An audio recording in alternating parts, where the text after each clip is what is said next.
किसान भाइयों, आज की इस वीडियो में हम बात करने वाले हैं खीरा की खेती के बारे में। किसान भाइयों, आज की इस वीडियो में मैं आपको खीरे की खेती से जुड़ी एक एक जानकारी देने वाला हूं कि आपको खीरे की खेती करने के लिए कैसी जलवायु होनी चाहिए, आपके लिए अच्छी वैरायटियां कौन कौन सी हो सकती हैं, कैसी भूमि अच्छी रहती है, आपको अपने बीज की बुआई किस प्रकार से करनी चाहिए, खाद, रोग और कीटों का नियंत्रण किस प्रकार से करना है।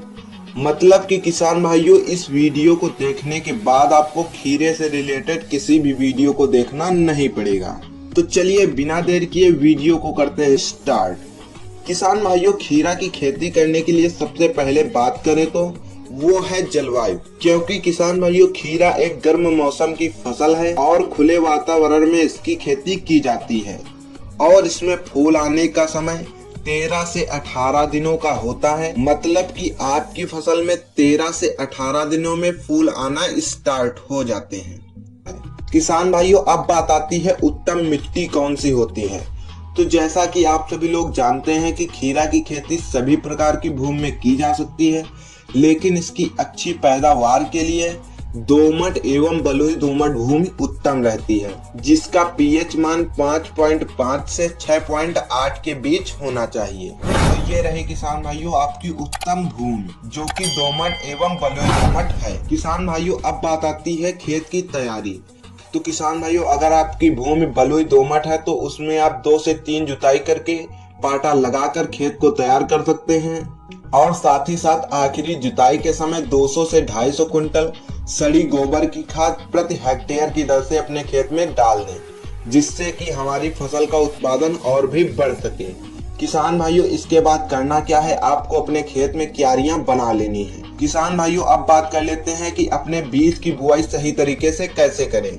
तो खीरा एक फैलने वाली फसल होती है जिसे अच्छी खासी जगह होनी चाहिए। तो किसान भाइयों, आपको बीज से बीज की दूरी 50 से 100 सेंटीमीटर रखनी है और अगर वही पंक्ति की बात करें तो पंक्ति से पंक्ति की दूरी 2 मीटर होनी चाहिए। किसान भाइयों, अब मेन बात आती है कि आपके लिए वैरायटियां कौन कौन सी अच्छी हैं। तो किसान भाइयों, ज्यादा वैरायटी तो इस वीडियो में मैं आपको बता नहीं पाऊंगा, उसके लिए मैं आपको सबसे बेस्ट वैरायटी 2 बताने वाला हूं। तो सबसे पहली वैरायटी है सजेंटा कंपनी की ग्लोसी वैरायटी। किसान भाइयों, ये सबसे बेस्ट और सबसे अच्छी वैरायटी मानी जाती है और ये भरोसेमंद वैरायटी भी रही है। किसान भाइयों, अगर इसके प्राइस की बात करें तो 260 रुपए। फल इसका बेलनाकार और 18 से 22 सेंटीमीटर लंबा होता है। और वहीं बात करें ये फसल कितने दिनों में देने लगता है, तो ये फसल 42 से 45 दिनों में देने लगता है। दूसरी वैरायटी की बात करें तो महिको कंपनी की माही सिडोनो वैरायटी। किसान भाइयों, ये भी काफी बढ़िया वैरायटी मानी जाती है। इसके अगर प्राइस की बात करें तो ये 215 रुपए की मिल जाएगी। इसके फल की लंबाई 15 से 20 सेंटीमीटर होती है और ये वैरायटी 45 से 50 दिन में तैयार हो जाती है। किसान भाइयों, जो प्राइस मैंने आपको बताया है, ये 10 ग्राम पैकेट के हिसाब से है। किसान भाइयों, अब बात आती है खाद उर्वरक की। तो आपको अपनी फसल में 20 किलोग्राम नाइट्रोजन, 12 किलोग्राम फास्फोरस और 10 किलोग्राम पोटास प्रति हेक्टेयर के हिसाब से ले लेना है और आपको नाइट्रोजन की आधी मात्रा, फास्फोरस और पोटास की पूरी मात्रा को बुआई के समय ही खेत में डाल देना है और नाइट्रोजन की बची आधी मात्रा को आप फूल आते समय और फल आते समय दे सकते हैं। इसका देने का तरीका क्या रहेगा, तो आपको नाइट्रोजन को नालियों में डालकर मिट्टी को चढ़ा देना है। किसान भाइयों, अब बात कर लेते हैं इसमें रोग कौन कौन से लगते हैं और इसका नियंत्रण कैसे करें।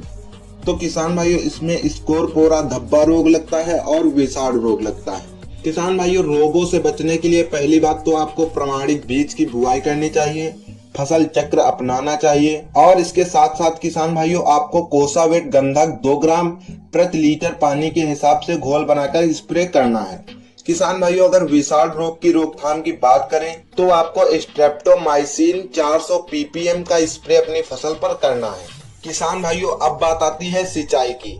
तो अगर आप अगेती फसल लेना चाहते हैं तो आपको शुरुआती दिनों में 10 से 12 दिन के अंतराल पर अपनी फसल में सिंचाई करनी है। उसके बाद आपको हर हफ्ते अपनी फसल में सिंचाई करनी पड़ेगी, क्योंकि खीरा एक गर्मी के मौसम की फसल है और इसे सिंचाई की अत्यधिक आवश्यकता पड़ती है। तो किसान भाइयों, आपको वीडियो कैसी लगी कमेंट बॉक्स में जरूर बताइए।